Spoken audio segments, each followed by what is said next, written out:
Hello friends, तो कैसे हैं आप सभी। आई होप आप सभी अच्छे होंगे। तो ये है हमारा पॉलिनोमियल पार्ट थर्ड। इसमें हम पढ़ने वाले हैं कि फैक्टर थ्योरम क्या होती है, उसको प्रूफ कैसे करते हैं और उस पर रिलेटेड कुछ क्वेश्चंस, क्योंकि कुछ क्वेश्चंस होते हैं जो कि अगर हम स्टैंडर्ड तरीके से सॉल्व करें या फिर जो कि हमने अभी तक पढ़ा है उस तरीके से हम सॉल्व करें तो बहुत लेंथ हो जाते हैं, यानी कि लेंथी हो जाते हैं। तो आज हम पढ़ेंगे फैक्टर थ्योरम और इसकी हेल्प से करेंगे वो क्वेश्चन जो कि बहुत लेंथी होते हैं। वो क्वेश्चन आप बहुत ही इजी हो जाएंगे। और वीडियो शुरू करने से पहले मैं बता दूं अगर आपको कि अगर आपने मेरा पार्ट 2 नहीं देखा है तो आप डिस्क्रिप्शन में लिंक सेंड कर दी तो आप उसमें जाकर देख सकते हैं। पार्ट 2 मैंने कवर किया कि रिमाइंडर थ्योरम क्या होती है, उसको प्रूफ कैसे करते हैं और उससे रिलेटेड क्वेश्चन कैसे आते हैं और हम उसको कैसे करते हैं। तो चलिए हम वीडियो को स्टार्ट करते हैं फैक्टर थ्योरम से। फैक्टर थ्योरम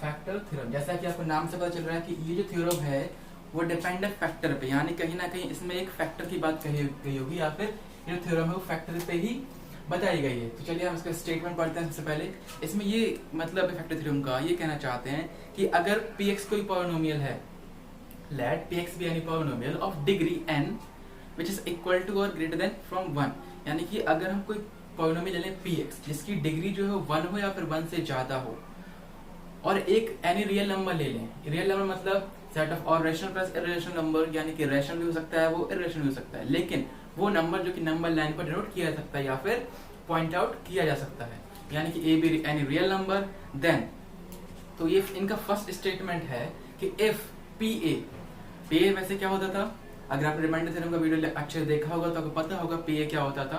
पी ए होता था रिमाइंडर। तो ये कह रहे हैं कि अगर फर्स्ट केस में कि अगर रिमाइंडर इक्वल टू 0 है तो जो पी एक्स है वो फैक्टर हो जाएगा x माइनस ए का। फिर सेकंड स्टेटमेंट में ये इसका वाइस वर्सा यानी कि उल्टा बता रहे हैं कि अगर x माइनस ए फैक्टर है पी एक्स का तो रिमाइंडर विल बी 0, यानी कि रिमाइंडर हो जाएगा 0। तो चलिए हम इसको लिखकर समझते हैं, आप आराम से समझिएगा। अगर आपको समझ में नहीं आया तो कमेंट कीजिएगा, मैं दोबारा इस वीडियो को आपके डाउट को सॉल्व करने की कोशिश करूंगा। शुरू करते हैं।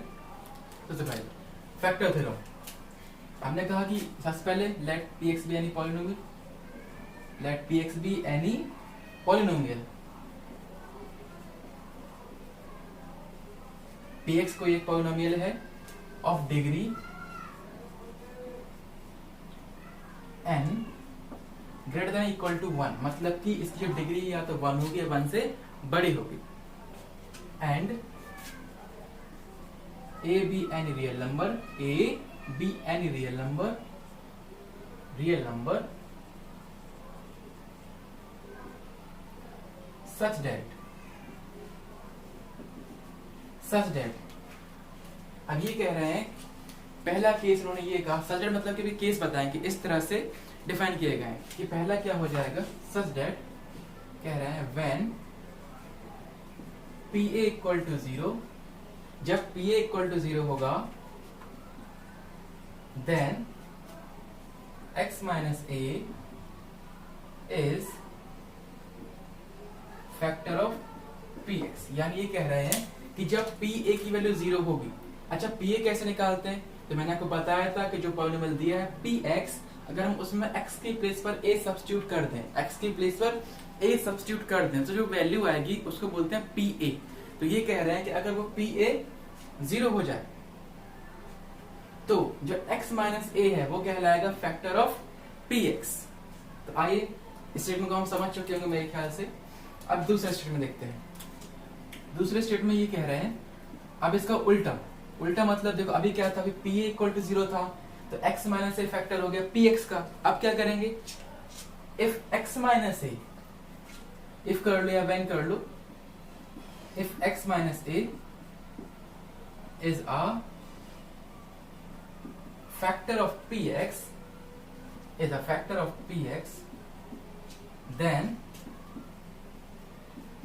pa equal to 0। ये दो स्टेटमेंट है जो कि फैक्टर थ्योरम ने हमको बताया है, यानी कि इस थ्योरम में बस हमको दो स्टेटमेंट याद रखने हैं और इन दोनों का यूज करके हम बहुत से क्वेश्चन बहुत ही इजी तरीके से सॉल्व करेंगे और हम देखेंगे जब हम क्वेश्चन सॉल्व करेंगे।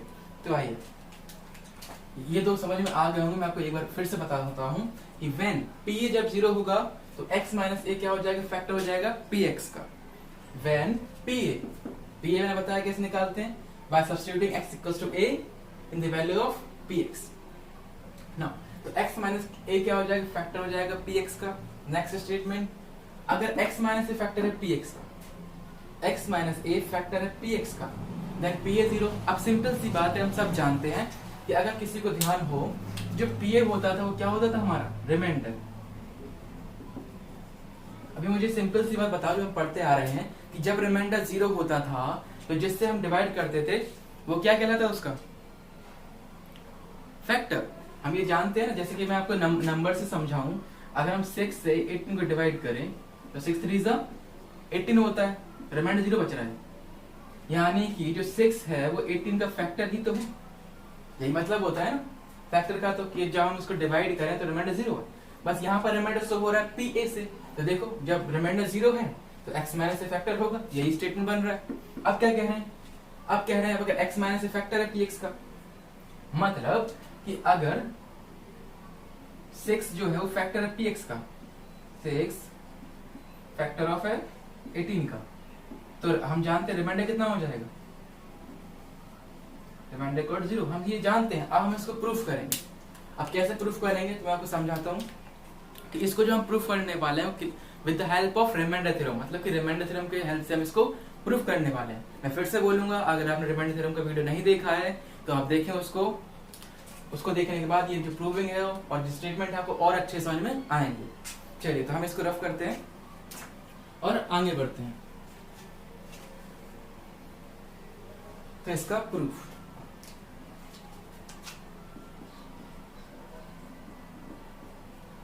अगर आपने रिमाइंडर थ्योरम देखी होगी तो आपको पता होगा, मैं लिखूंगा यहाँ पे, by remainder's theorem,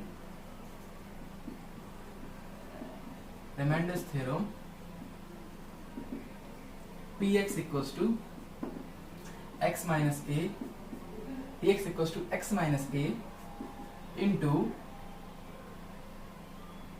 px equals to x minus a। अब इसे हम किसका इंटू करते थे, अगर आपने देखा हो तो बताइए आप मुझे, क्वोशिएंट का। इस केस में देखो क्वोशिएंट क्या है, क्या आपको दिख रहा है क्वोशिएंट? दोबारा स्टेटमेंट समझाता हूँ आपको। देखो मैं आपको समझाता हूँ, यहाँ साइड में जो डिविडेंड है वो हमारा क्या है, यहाँ पे px है, डिविडेंड px है, और जिससे हम डिवाइड कर रहे हैं वो क्या है, जिससे हम डिवाइड कर रहे हैं वो क्या है, किससे डिवाइड कर रहे हैं यहाँ पे हम, x माइनस a से, इससे डिवाइड कर रहे हैं इसको। ठीक है, इतना समझ में आया। इसकी वजह क्वोशिएंट आता है, क्वोशिएंट मान लो हमने gx मान लिया, क्वोशिएंट आता है gx। अब यहाँ रिमाइंडर जो बचता है उसका हम शो कर लेते हैं pa से। ये सब कैसे पता रहे हम, क्योंकि हमने रिमाइंडर थ्योरम में ये सब पढ़ा है कि ये कैसे आते हैं। ठीक, तो हम कंटिन्यू करते हैं। तो px इक्वल्स यानी dividend equals to divisor, sorry यहाँ डिवाइजर आएगा, divisor into quotient gx plus remainder यानी कि pa। अगर आपको समझ में नहीं आया हो तो मैं आपको एक बार फिर से रिमाइंडर थ्योरम का स्टेटमेंट बताना चाहूंगा। क्या था रिमाइंडर थ्योरम का statement, if px is divided by x minus a, जब हम px को x माइनस से डिवाइड करेंगे, यानी ये हमारा px, हम इसको डिवाइड करें x माइनस a से, तो जो रिमाइंडर बचता था वो होता था हमारा pa। तो हमने यहाँ pa क्यों लिखा, क्योंकि हर बार रिमाइंडर क्या बचेगा, pa, क्योंकि हम इसको डिवाइड किससे कर रहे हैं, x माइनस a से। ठीक, तो मैं ये रफ कर देता हूँ, ये रफ। ठीक है, अब जाते हैं फर्स्ट केस में। फर्स्ट केस क्या है, केस 1 कह रहा है when p equal to 0, when p equal to 0 then x minus a is factor of px। यानी जब pa की वैल्यू हम 0 पुट कर दे इसमें तो क्या हो जाएगा ये, if p equal to 0 then px equal to कितना आ जाएगा, x minus a into gx plus 0, that is px equals to x minus a into gx। तो आप सब देख सकते हैं, ये जो देखो अभी किस फॉर्म में आ गया, जब भी p x equals to x minus into g x आ गई, यानी कि देखो आप ये क्या हो जाएगा इसका x माइनस ए फैक्टर, क्योंकि जो x माइनस ए है वो px को gx टाइम में होल डिवाइड कर रहा है। यही मतलब हुआ ना इसका कि जो x माइनस ए है वो gx टाइम में px को होल डिवाइड कर रहा है, यानी रिमाइंडर 0 बच रहा है। तो इस केस में क्या हो जाएगा, x minus A is factor of, लिख के बताता हूं आपको, therefore x minus A is factor of px। ये लाइन आपको समझ में आई होगी। जैसे ये आपको निम्न पता था तो निम्न में आपको बहुत जल्दी समझ में आ जाएगा। जैसे हम करते थे 6 से डिवाइड किया, मैंने एक और यही एग्जाम्पल दोबारा ले लेता हूँ। 6 से हमने 18 को डिवाइड किया तो 6 3 18 आता है 0। अगर हम इसको लिखें तो 18 इक्वल्स टू कितना हो जाएगा 6 इंटू 3 डैश। देखो आप इसमें भी रिमाइंडर 0 है। देखो 6 जो है वो 3 टाइम में 18 को कंप्लीट डिवाइड कर रहा है ना, इसलिए जो 6 कहेंगे हम क्या कहेंगे, 6 इज फैक्टर ऑफ 18। ठीक है, तो अब आपको समझ में आ गया होगा कि क्यों x माइनस ए फैक्टर है px का, क्योंकि x माइनस ए px को gx टाइम में कंप्लीट डिवाइड कर रहा है, यानी रिमाइंडर बच रहा है 0, इसलिए ये इसका फैक्टर कहलाएगा। तो ये फर्स्ट केस प्रूव हो गया है। अब हम बढ़ते हैं सेकंड केस की तरफ। ये रफ कर रहा हूं, नोट कर लिया होगा आपने।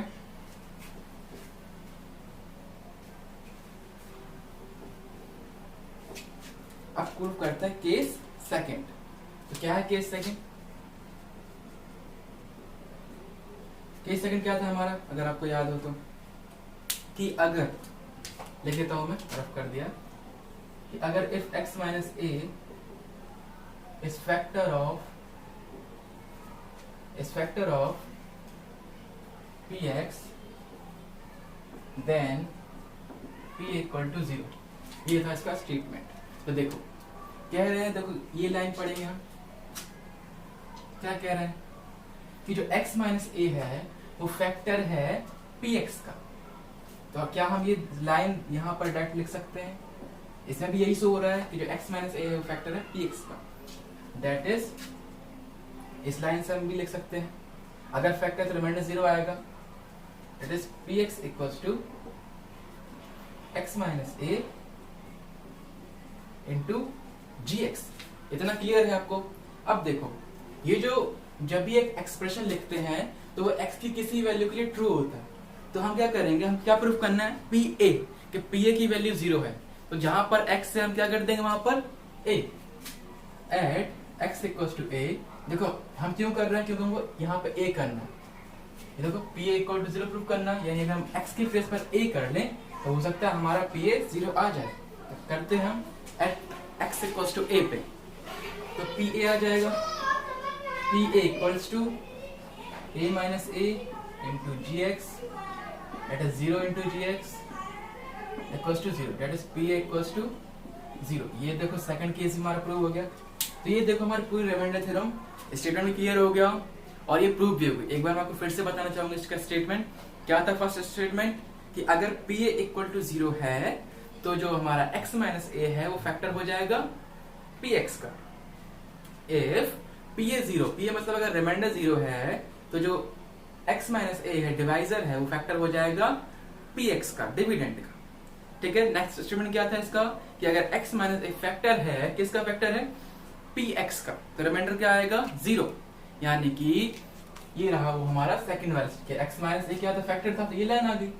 ठीक, अब at x equals to a निकाला हमने तो p आ गया यहाँ पे और सब्स्टिट्यूट किया तो हमारी वैल्यू आ गई 0, यानी कि ये प्रूव हो गया। रिमाइंडर क्या बचेगा 0। जब भी कोई एक नंबर दूसरे नंबर का फैक्टर होता है तो ऑलवेज रिमाइंडर इज 0। तो हर बार उसमें रिमाइंडर क्या आता है, 0 आता है। ये हमको पता है, ये हम पढ़ते ही आ रहे हैं। ठीक, अब इसके बेस पर हम कुछ क्वेश्चन करते हैं तो वो क्वेश्चन भी इजी हो जाएंगे। और वो जो मेथड है, अब जो आपके क्वेश्चन आने वाले उसमें बेसिकली आपके दो ही स्टेटमेंट यूज होने हैं। पहला स्टेटमेंट ये वाला, दूसरा स्टेटमेंट ये वाला। अगर आपने ये दोनों स्टेटमेंट अच्छे से समझ लिए हैं, अब कोई भी क्वेश्चन आ जाए इस बेसिस पर तो आप अच्छे से कर सकते हैं। चलो कुछ क्वेश्चन करते हैं ताकि आपको समझ में आ जाए। रफ करते हैं।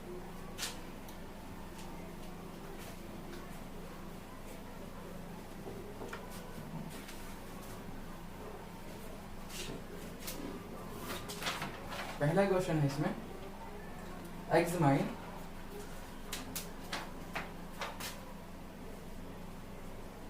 question first, examine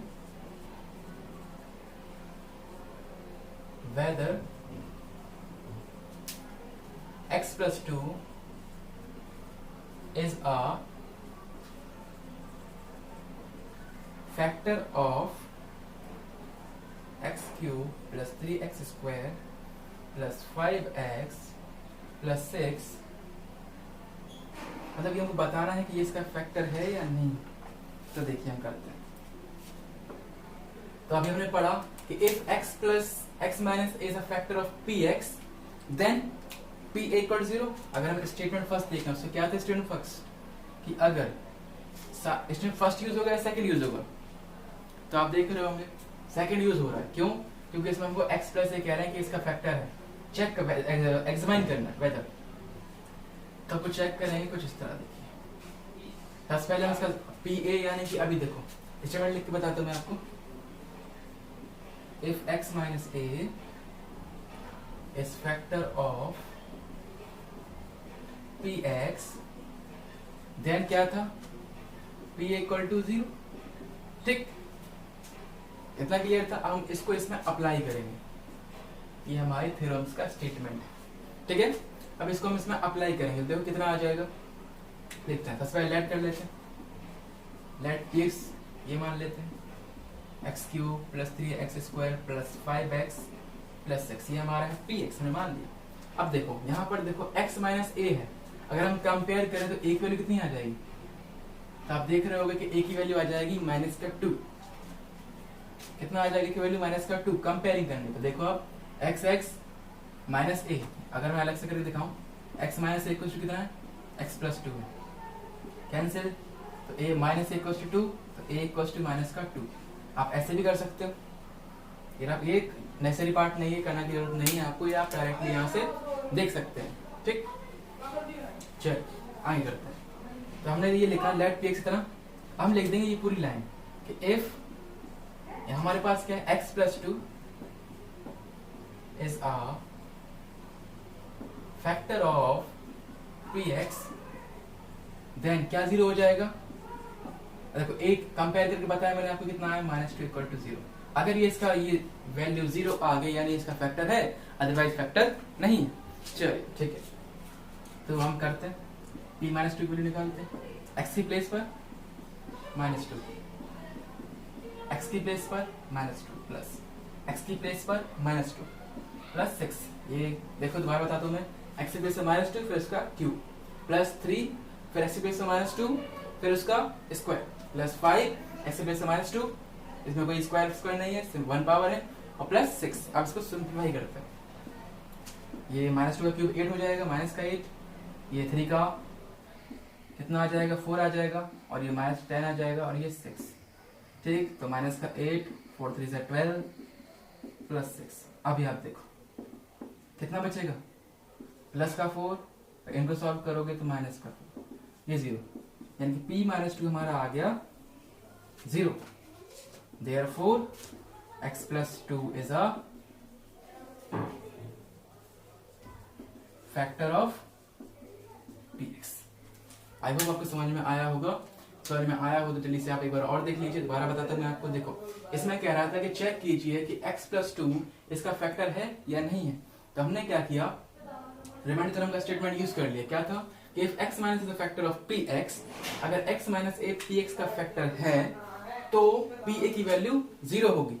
ठीक, तो हमने मान लिया कि px ये है, फिर हमने x प्लस 2 फैक्टर किया तो फैक्टर है px का, देन क्या 0 होगा, p माइनस 2 भी 0, ये भी इक्वल टू 0। तो हमने सॉल्व किया, वो 0 आ गया, डेट इज x प्लस 2 इसका फैक्टर है px का। सिंपल, ठीक है।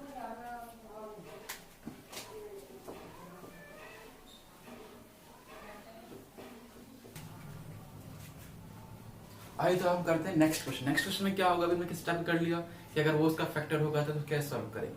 अब नेक्स्ट क्वेश्चन हम करेंगे find the value of k if x minus 1 is factor of, यानी इसे हमको k की वैल्यू फाइंड करनी है।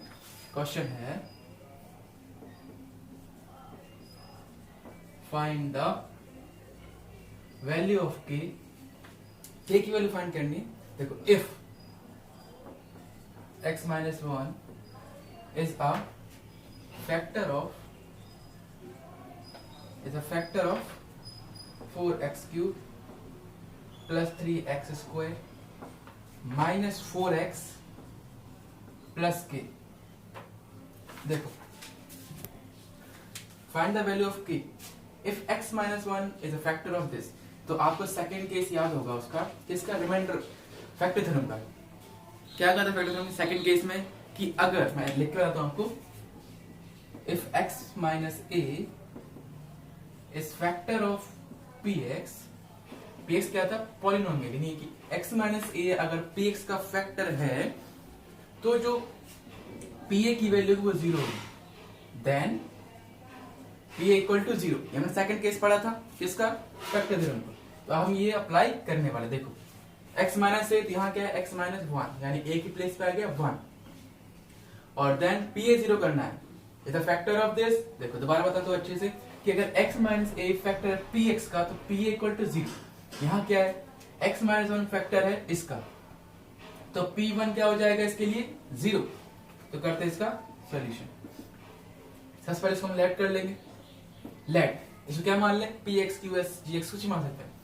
Late px equals to 4x cube plus 3x square minus 4x plus k, ये है। अब क्या कह रहे हैं कि इसका ये फैक्टर है, तो हम लिखेंगे if x minus 1 is factor of px, then क्या होगा आप बताइए, देन तो देन क्या होगा, देखो इसमें क्या था, अगर a है तो pa जीरो, देन इसमें क्या है 1, तो p1 भी जीरो।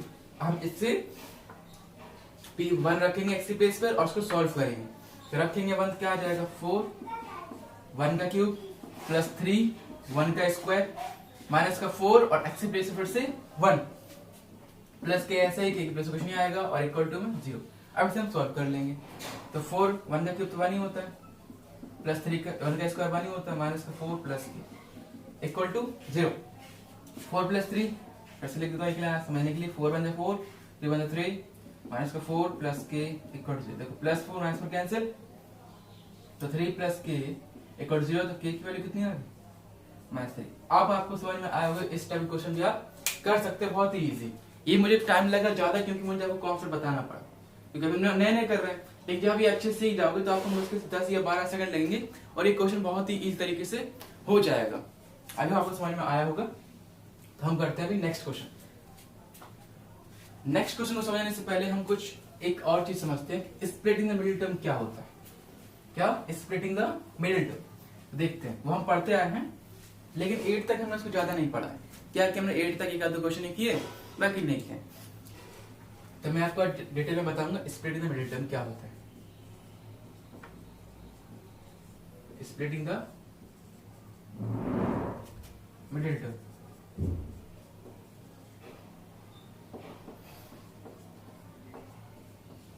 देखो क्या मतलब वो स्प्लिट मिडिल टर्म को स्प्लिट करना, मतलब डिवाइड करना या फिर बांटना उसको। ये कहाँ यूज होने वाला है, तो ये हो जाएगा हमारा फैक्टराइज करने में, लिखा होता है ना फैक्टराइज दिस। तो देखो फैक्टराइज का मतलब क्या होता है, फैक्टराइज का मतलब है जो भी एक्सप्रेशन या फिर पॉलिनोमियल गिवन है उसको प्रोडक्ट फॉर्म में लिखना है। जैसे मान लो मैंने ये लिख दिया, ये हो गया प्रोडक्ट फॉर्म, ठीक है। अगर मैं बात करूं इसी की वैसी फॉर्म, तो ये कुछ इस तरह आ जाएगा। तो इसको हम फैक्टर फॉर्म में इस तरह लिखते हैं कि प्रोडक्ट बन जाए उसका। ये था, अभी मैंने इसको सॉल्व किया तो ये बन गया, ठीक। इसको बोलते हैं फैक्टराइज, और जब हम फैक्टराइज से इस फॉर्म में लाते हैं तो इसको बोलते हैं एक्सपेंड करना। क्या बोलते हैं, एक्सपेंड। जैसे कि मैं सिंपल लिख करके दिखाता हूं, जैसे कि मैंने लिखा x square plus 3x plus 2, ये लिखा। कह रहे हैं इसको फैक्टराइज कीजिए, ये इसको फैक्टराइज करना है। तो फैक्टराइज कैसे करेंगे, देखो इसका यूज सबसे पहले मैं आपको ये सिखाता हूँ मिडिल स्प्लिटिंग टर्म क्या होता है। देखो जब भी कोई इक्वेशन होगी, अच्छा ये जो स्प्लिटिंग मिडिल टर्म है वो केवल क्वाड्रेटिक इक्वेशन के लिए ही है, उसमें केवल हम क्वाड्रेटिक इक्वेशन ही सॉल्व कर सकते हैं। मैं बताता हूँ अलग से। अगर हम बात करें इसकी इसकी जनरल क्वाड्रेटिक फॉर्म क्या हो जाएगी, जनरल जो हर टाइप में आ जाए, जैसे कि ax² plus bx plus c equal to 0। ठीक है, यहाँ पर a जो है वो एक्स स्क्वायर कोएफिशिएंट है, b जो है वो x कोएफिशिएंट है और c जो है वो कांस्टेंट टर्म है। यहाँ पर x वेरिएबल है। अब जब इसकी डिग्री 2 है, डिग्री कितनी है 2, तो ये पॉलिनोमियल हो गया क्वाड्रेटिक। तो इस तरह के जो पॉलिनोमियल होते हैं वो प्रोडक्ट फॉर्म में करने के लिए हम स्प्लिटिंग मिडिल टर्म का यूज करते हैं। तो देखो इसमें क्या होता है, कैसे करते हैं। सबसे पहले इसे हम चेक करते हैं कि a और c का मल्टीप्लाई कितना है, a और c की मल्टीप्लाई चेक करते हैं। उसके बाद b चेक करते हैं, b क्या है। उसके बाद b को चेक करने के बाद हम b को 2 पार्ट में स्प्लिट करते हैं। कितने पार्ट में, 2 पार्ट में। 2 पार्ट में स्प्लिट किया, सपोज करो हमें दो पार्ट थे हमारे पास, कुछ भी ले लो, अल्फा बीटा।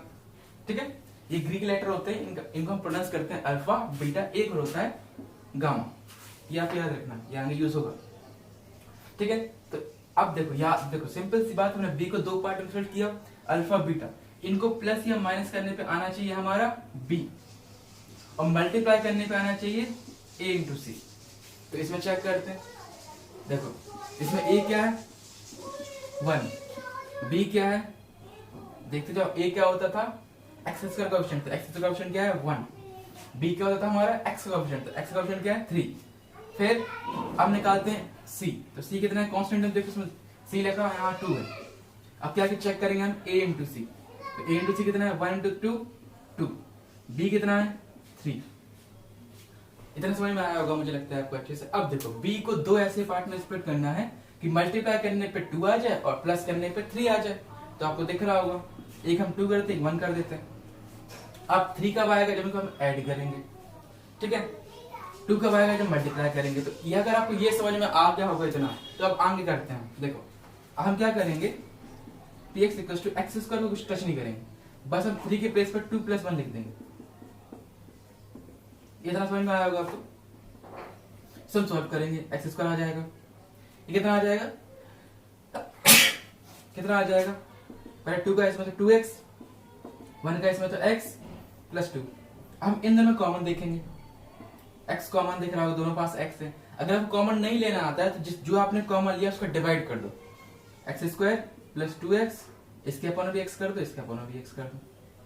अच्छा, अब इन दोनों में कुछ कॉमन नहीं है, तो जब किसी में कुछ कॉमन नहीं होता है तो 1 कॉमन होता है। अब आप 1 का डिवाइड करो कोई फर्क नहीं पड़ता है। देखो इसका डिवाइड करेंगे, ये आ जाएगा, इससे करेंगे ये, तो फाइनली जो आएगा वो आएगा x प्लस 2। जब भी हम ये अप्लाई करेंगे स्प्लिटिंग द मिडिल टर्म, तो आपकी ये वाला टर्म और ये वाला टर्म हमेशा सेम ही आएगा। अगर सेम नहीं आ रहा है तो यानी हम गलत कर रहे हैं। तो अगर हम x प्लस 2 कॉमन ले लें तो क्या बचेगा, इसके पास x बचेगा, इसके पास 1 बचेगा। तो देखो ये क्या था पॉलिनोमियल, ये था हमारा x square plus 3x plus 2। इसको हमने किस फॉर्म में ला दिया, x प्लस 2 x प्लस 1। ये आ गया प्रोडक्ट फॉर्म में, प्रोडक्ट फॉर्म, इसी को हम कहते हैं फैक्टराइज। अगर हमसे कहेगा फैक्टराइज करने के लिए तो हम क्या करेंगे, इसको प्रोडक्ट फॉर्म में ला देंगे। और अगर कहेगा एक्सपेंड करने के लिए तो हम इसी को क्या करेंगे, ओपन करेंगे, मतलब इसको सॉल्व कर देंगे और ये जो फॉर्म बनेगी उसको बोलते हैं एक्सपेंडेड फॉर्म। तो हम एक आध क्वेश्चन और करते हैं इस पर, स्प्लिटिंग मिडिल टर्म पर, फिर आपको और अच्छे समझ में आएगा। ये एग्जाम्पल अगर आपको समझ में आया हो तो खुद से जरूर कीजिएगा ताकि आपको और अच्छे समझ में आए। एक और क्वेश्चन करते हैं, रफ कर रहा हूं, तो चलो एक और लेते हैं। जैसे ये लिया मैंने, py equal to y square minus का 5 प्लस का 6। देखो ये इसमें देखो सबसे पहले a और a c चेक करो, a 1 है, c 6 है, तो a इंटू सी कितना हो जाएगा 6, b कितना हो जाएगा माइनस का 5। क्लियर, डन, ठीक है। देखो अब हमको क्या करना है, b को ऐसे 2 पार्ट में स्प्लिट करना है कि प्लस माइनस करने पे b आ जाए और मल्टीप्लाई करने पे 6 आ जाए। तो देखो 6 के फैक्टर क्या होता है, 1 होता है, 2 होता है, 3 होता है और 6 होता है। देखो 2 और 3 मल्टीप्लाई करो 6 आ रहा है, और 2 प्लस 3 करो कितना आ रहा है 5। यानी कि अगर हम 2 लिखें और यहाँ 3 लिखें तो प्लस करने पे कितना आ रहा है 5 और मल्टीप्लाई करने पर 2 इंटू 3 6। लेकिन जब भी हम ये अप्लाई करेंगे स्प्लिटिंग द मिडिल टर्म तो हमको आगे लिखना पड़ेगा बड़ा टर्म, पीछे लिखना पड़ेगा छोटा टर्म। ठीक है, तो ये इजी हो जाएगा इससे। तो हम अप्लाई करते हैं पी वाई वाई स्क्वायर। देखो अब हम फाइव की क्या लिख देंगे 3 प्लस 2। क्यों? क्योंकि ऐड करने पे आ रहा था 5 जो कि चाहिए था हमको, इंटू करने पे आ रहा था 6 जो कि हमको चाहिए था, प्लस 6। इतना क्लियर। अब इसको अलग अलग कर लो, माइनस का 3y माइनस का 2y प्लस का 6। क्लियर। ये देखो y कॉमन तो y माइनस 3 आ जाएगा। देखो एक पावर दो पावर थी, एक हमने ले ली तो एक बचा। मतलब अगर फिर भी समझ में नहीं आया तो आप इसको मल्टीप्लाई करके देख लिया करो, y का y में और 3 का भी y में। अगर ये वापस ये पूरा बन रहा है तो हम सही कर रहे हैं। अब देखो इसमें क्या कॉमन है 2 कॉमन है, ठीक। तो कितना आ जाएगा y प्लस 3 आएगा, लेकिन हमको y माइनस 3 लाना है तो हम क्या करेंगे माइनस भी कॉमन है, यहाँ माइनस आ जाएगा और यहाँ। क्लियर। तो y माइनस 3 हम लेंगे कॉमन, दोनों में है क्योंकि पूरे में कॉमन आ गया। इसके पास केवल बचा y, इसके पास केवल बचा माइनस का 2। ये देखो फिर से आ गई फैक्टराइज फॉर्म यानी प्रोडक्ट फॉर्म किसकी, पी वाई का कितना था Y square minus 5y plus 6। क्या लिख सकते हैं इसको हम y माइनस 3 और y माइनस 2। अब आपको समझ में आएगा अच्छे से। अब फैक्टराइज का नाम सीख रहे हैं स्प्लिट द मिडिल टर्म से, ठीक है। अब एक छोटा सा और एक क्वेश्चन ले लेते हैं, उसके बाद हम बढ़ते हैं आगे। समझ में आएगा आपको।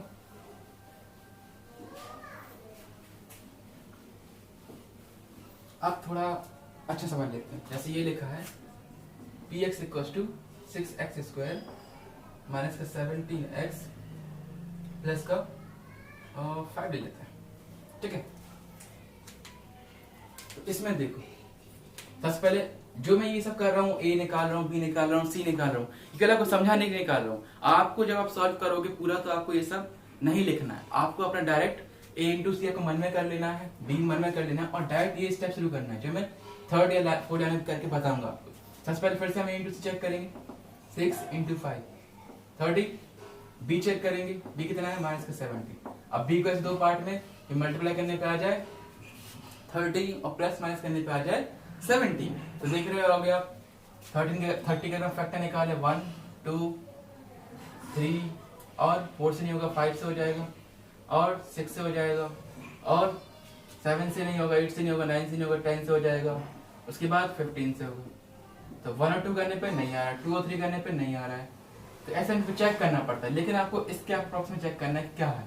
तो देखो दिख रहा होगा 15, इनका सम 17 आ जाए, इनमें ऐसे दो नंबर ऐड करके सम 17 आ जाए। जैसे कि देखो 10 और 5 का आ रहा है, लेकिन 10 5 से 50 हो जाता है, 15 2 का आ रहा है 30 हो रहा है, यानी सही आ रहा है। 15 2 हम बैलेंस कर देंगे, तो एक आ गया हमारा 15, एक आ गया हमारा 2, ठीक।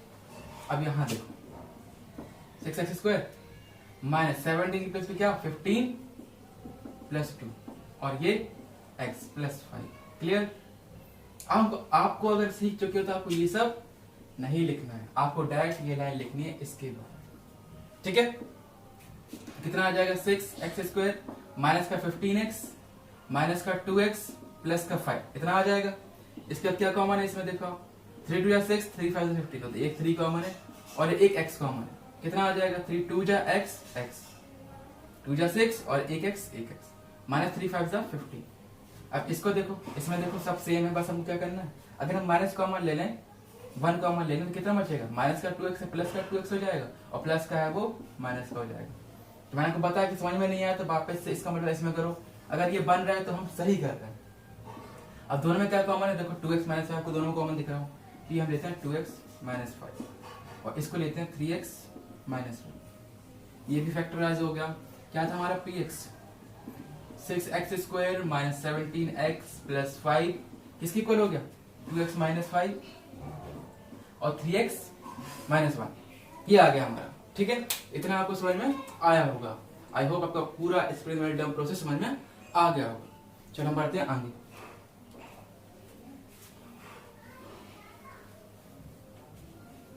अब इसको हम करते हैं फैक्टर थ्योरम की हेल्प से। अभी तो स्प्लिट टर्म से कर रहे थे, अगर फैक्टर थ्योरम की हेल्प से करेंगे तो देखो हम कैसे करेंगे। क्वेश्चन लिख के समझाता हूँ आपको पूरा। जैसे फैक्टराइज y स्क्वायर माइनस का 5y प्लस का 6 by factor theorem, by factor theorem. तो देखो ये हमारा पॉलिनोमियल py, मतलब लेट py इक्वल्स टू कितना आ जाएगा py equals to y square minus का 5y प्लस का 6 ये आ जाएगा। ठीक, अभी अगर हम इसको split in the middle term से करें तो इसके क्या आ जाएंगे फैक्टर, देखो आप y स्क्वायर 5 यानी कि 3y माइनस का 2y। ये मैं जल्दी इसलिए कर रहा हूँ क्योंकि मैं समझा चुका हूँ ये कैसे स्टेप लिखते हैं, समझ में आ गया होगा आपको। y का मान तो y माइनस 3 माइनस 1 का 2 का मान y माइनस 3, इसके फैक्टर आ गए y माइनस 2 और y माइनस 3। इसका मतलब है जब हम y की वैल्यू 2 रखेंगे तो देखो इसकी पूरी वैल्यू 0 हो जाएगी, है ना, यानी कि इसकी जीरोस भी क्या आ जाएंगे। अगर हम इसके जीरोस निकालें तो y माइनस 2 को 0 इक्वल कर दो और y माइनस 3 को 0 इक्वल कर दो, तो y की वैल्यू आ जाएगी 2, यहाँ से y की वैल्यू आ जाएगी 3। ये हो जाएंगे इसके जीरोस। जीरोस क्या होता है, जिस पर पूरे पॉलिनोमियल की वैल्यू 0 आ जाए। देखो आप 2 रखो पूरे पॉलिनोमियल की 0 आ जाएगी और 3 रखो तब भी 0 आ जाएगी, यानी ये और ये इसके क्या हो जाएंगे जीरोस। लेकिन ये था split in the middle term से, हम करना है फैक्टर थ्योरम की हेल्प से। सबसे पहले लेट हमने कर लिया था, let p y equal to कितना लिया था हमने, वाई स्क्वायर माइनस का 5y प्लस का 6, ये था हमारा फैक्टराइज करना है। तो हम इसमें जब भी फैक्टराइज करना हो तो हम हमेशा स्टेटमेंट फर्स्ट यूज करेंगे फैक्टर थ्योरम का। क्या था कि if p a equal to 0 then अब x minus A is factor of p x. ये हमको अब जब भी हम फैक्टराइज करेंगे तो ये स्टेटमेंट हमको याद रखना है। अब देखो हम क्या करेंगे, हम एक ही करस्पॉन्डिंग वैल्यू मतलब एक के बाद एक वैल्यू रखते जाएंगे और जिस पर 0 आ जाएगा वही लिख देंगे, वो x माइनस उसका फैक्टर बन गया। इसे करके दिखाते हैं। सपोज करो मैंने लिखा एट y इक्वल्स टू 1 पे, यहाँ वेरिएबल y है, यहाँ वो है x के लिए डिफाइन था, कोई दिक्कत नहीं, वेरिएबल चेंज हो सकता है। Eight y equals to 1 p1 कितना आ जाएगा 1 माइनस का 5 प्लस का 6 नॉट इक्वल टू 0 आ रहा है। ठीक है, ये तो आ गया समझ में। अब अगर हम P2 निकालें तो यहाँ लिखना पड़ेगा हमको एट y इक्वल्स टू 2, तो P2 कितना आ जाएगा, रखो इसमें 2 का स्क्वायर माइनस 5 2 प्लस 6, 2 का स्क्वायर 4 माइनस का 10 प्लस 6, देखो आप 0 आ रहा है। देखो जब P2 पे 0 आया तो हम लिख देंगे देयरफॉर x माइनस ए, यानी देखो यहाँ पे वेरिएबल y है इसलिए हम y लिख रहे हैं, y माइनस ए क्या है 2, 2 इज अ फैक्टर ऑफ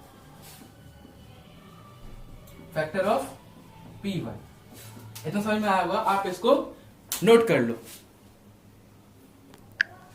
तो ये आपने नोट कर लिया होगा। आइए अब हम करते हैं इसके आगे। देखो क्या होगा, y माइनस 2 इसका एक फैक्टर निकल के आ गया। देखो क्योंकि ये डिग्री जो है सेकंड डिग्री है, मतलब कि ये पॉलिनोमियल है जो सेकंड डिग्री का है, यानी ये क्वाड्रेटिक है। तो इसके कितने जीरोस हो सकते हैं, 2। तो जितने इसके जीरोस हो सकते हैं उतने इसके फैक्टर होते हैं। देखो एक फैक्टर आ गया, हम चेक करेंगे एट y इक्वल्स टू 3। कभी कभार हम एट -1 भी चेक करते हैं, y इक्वल्स टू एट -2 भी चेक कर सकते हैं, तो हम चेक करेंगे। देखो जैसे हमने ये निकाल लिया, अगर हमको split in the middle term अच्छे से आता होगा तो सबसे पहले वो सब कर लेंगे साइड में, लेकिन रफली वर्क है क्योंकि कहा गया है फैक्टर थ्योरम से। ठीक, तो हमको पता चल गया कि ये और ये पे 0 आ रहा है, तो हम देखो इस पे रख दिया 0 आ गया, सिंपल लिख दिया कि y minus 2 factor of py है। तो 3 पे भी 0 आ रहा था तो हम एट y को 3 कर देंगे, तो p 3 कितना हो जाएगा, 3 का स्क्वायर माइनस 5 इंटू 3 प्लस 6, 3 का स्क्वायर 9 5 15, देखो 15 माइनस 15 आ गया, ये आ गया 0। अब लिख देंगे since p3 equal to 0 therefore y minus 3 is a factor of p1।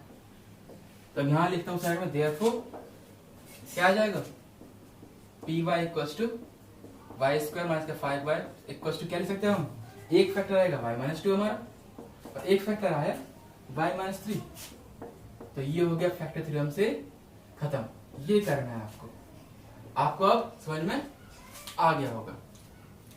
ये तो जब हमको इक्वेशन हो क्वाड्रेटिक, अगर क्वाड्रेटिक ना हो तो हम लेते हैं कुछ एक क्यूबिक एग्जांपल, तो उससे बताऊंगा उस केस हम कैसे करते हैं। क्योंकि जो split in the middle term है वो केवल सेकंड डिग्री यानी कि क्वाड्रेटिक के लिए अप्लाई कर सकते हैं। तो ये नोट कर लो, फिर उसके बाद आपको नेक्स्ट बताता हूँ। जो नेक्स्ट करेंगे हम उसमें क्या होगा, एक क्यूबिक इक्वेशन लेंगे और क्यूबिक इक्वेशन लेने के बाद हम तो देखेंगे कैसे हो सकते हैं इसके फैक्टर। उसमें हम दोनों का यूज करेंगे, फैक्टर थ्योरम का भी यूज करेंगे और split in the middle term का भी करेंगे। तो कैसे करते हैं आप बताता हूँ। लिखा है जैसे फैक्टराइज, यहां से करना शुरू करते हैं। लिखा है फैक्टराइज करना है, किसको करना है, x cube minus 2x square minus x plus 2 कह रहे हैं इसको फैक्टराइज कीजिए। तो कैसे करेंगे, लेट मान लें सबसे पहले हम let p x equals to कितना हो जाएगा, x cube minus 2x square minus का x plus 2।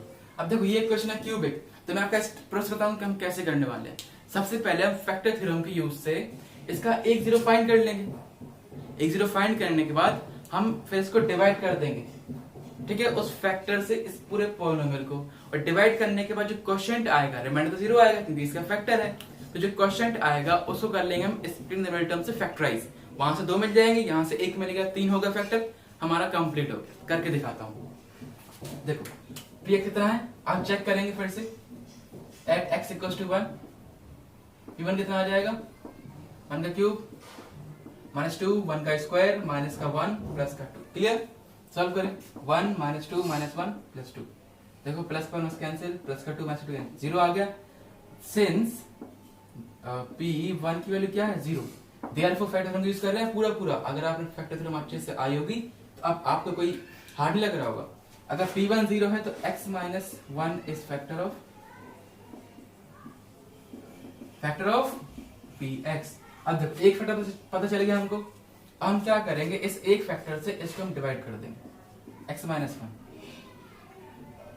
X cube minus 2x square plus minus, आपको हर क्यूबिक हो या फिर बाइक्वाड्रिक हो तो आपको ऐसे ही करना है। बाइक्वाड्रिक मतलब कुछ डिग्री जब 4 हो जाए। देखो मैंने बताया था आपको डिवाइड कैसे करते हैं, अगर आपको डिवाइड करना नहीं पता है तो आप मेरा पार्ट 1 देखिए, पार्ट 2 देखिए, उसमें मैंने अच्छा डिटेल में समझा के बताया हुआ है। तो फर्स्ट टाइम निकालने के लिए हम x का डिवाइड करेंगे एक्स क्यूब में, तो एक्स स्क्वायर आएगा। तो क्वेश्चन का फर्स्ट टाइम आ गया, multiply x cube minus x square, sign change minus minus plus cancel, plus का एक्स स्क्वायर माइनस का 2x स्क्वायर, बचेगा माइनस का एक्स स्क्वायर माइनस का एक्स प्लस का। अब फिर से x का डिवाइड, तो माइनस पहले तो एक एक्स आ जाएगा, तो कितना आ जाएगा, माइनस का एक्स स्क्वायर माइनस प्लस का एक्स, साइन चेंज माइनस में प्लस का हो जाएगा, ये कैंसिल, माइनस के 2x आ गए और ये 2। अब फिर से हम डिवाइड करेंगे तो माइनस का 2 ओनली, ठीक है, समझ में आ रहा होगा आपको। तो कितना आ जाएगा, माइनस का 2x और प्लस का 2, साइन चेंज, ये माइनस माइनस प्लस, ये कैंसिल, ये भी कैंसिल, ठीक है। तो ये जो क्वेश्चन आया है, अब इसको हम कुछ मान लेते हैं, लेट qx मान लेते हैं equal to x square minus x minus 1। अब मैंने आपको बताया था कि सबसे पहले हम इसका एक फैक्टर फाइंड कर लेंगे फैक्टर थ्योरम की यूज से, हमने कर लिया। उसके बाद हम उसको डिवाइड कर दिया पूरे पॉलिनोमियल को उससे। जो क्वेश्चन आया उसको हम करेंगे factorize by splitting the middle term से। आप सीख गए होंगे क्या बताया मैंने, सबसे पहले a से चेक करो, a1 है, c माइनस 2, तो माइनस 2 आ जाएगा ac, a इंटू सी आ गया माइनस का 2, b चेक करो, ये आ गया माइनस का 1, ठीक। अब आपको b में b को ऐसे दो पार्ट में स्प्लिट करना है कि मल्टीप्लाई करने पे माइनस 2 आ जाए और प्लस करने पे माइनस 1 आ जाए। देखो 2 का फैक्टर क्या होता है, 1 होता है, 2 होता है, बस। तो 2 बंदा 2 होता है, तो 2 बंदा 2 होता है, ठीक है। 2 बंदा 2 और 2 माइनस 1 आ जाएगा। तो देखो हम करते हैं, यानी कि एक्स स्क्वायर माइनस का, अब देखो यहाँ क्या लिखेंगे, 2 माइनस 1, क्यों लिखें, क्योंकि हमको 1 चाहिए। कितना चाहिए, 1, माइनस में आगे लगा ही दिया, और ये आ जाएगा x, ये आ जाएगा माइनस का 2, क्लियर। एक्स स्क्वायर माइनस का 2x प्लस का x माइनस का 2। अब फिर देखो भाई कॉमन वाला काम आ गया, तो पहले x कॉमन लेंगे तो x माइनस 2 आ जाएगा, ऐसे प्लस 1 कॉमन तो x माइनस 2। ये तो ब्रैकेट सेम आ रही है, यानी हम सही कर रहे हैं। अब पूरे में x माइनस 2 कॉमन लो, यहाँ आ गया x प्लस, देखो 2 फैक्टर ये आ गए हमारे और 1 फैक्टर ये था हमारा।